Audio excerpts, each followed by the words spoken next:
Hello friends and welcome again. आजची आपली recipe आहे मखाना कॅरॅमल. तर अगदी साधी सोपी आणि हेल्दी अशी रेसिपी आहे.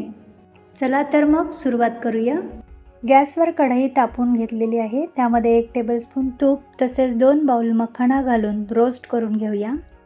मखाना कंटिन्युअसली हलवत छान भाजून घ्यायचा आहे.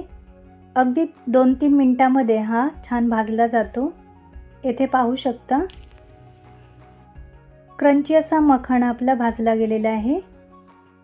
मखाना ताटामध्ये काढून घेऊया. 2 मोठे बाउल मखाना आहे, त्याकरता इथे पाऊण वाटी गूळ आपण घेतलेला आहे. सेम कढईमध्ये घालून मिनिटभर गूळ हलवून मेल्ट करून घेऊया. या स्टेजला 1 टेबलस्पून तूप घालून पुन्हा एकदा व्यवस्थित मिक्स करूया.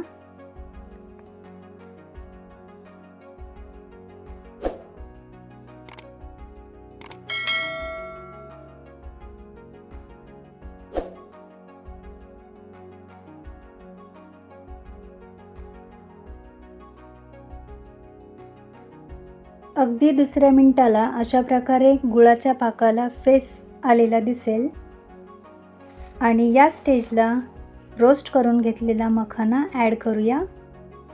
येथे मखाना व्यवस्थित मिक्स करून घेऊया, जेणेकरून गुळाचं कोटिंग सर्व मखाण्यांना येईल.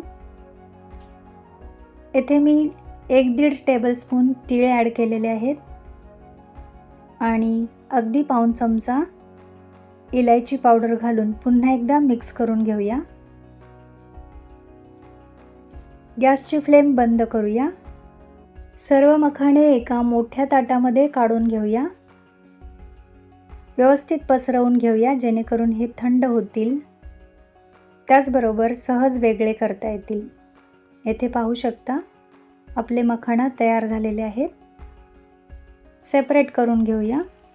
आवाजावरून कल्पना आलेली असेल, अगदी क्रंची असे आपले मखाना कॅरॅमल इथे रेडी झालेले आहेत. अगदी झटपट 5 मिनिटांमध्ये हे तयार होतात. रेसिपी आवडली असेल तर तुम्ही देखील ट्राय करा.